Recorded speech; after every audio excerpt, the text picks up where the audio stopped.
Narito ang kaalamang pangkalusugan.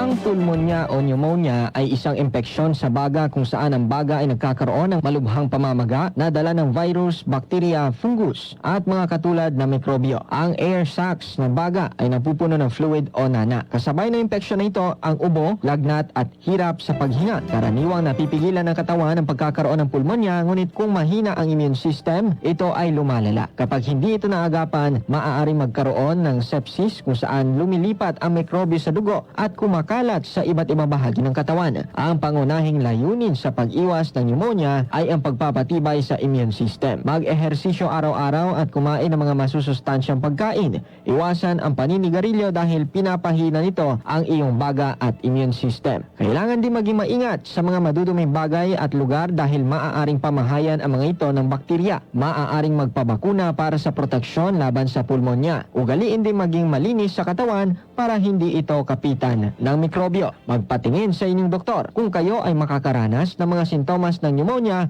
upang mabigyan kayo ng tamang lunas. Halim Abbas, NDBC, Bida Balita.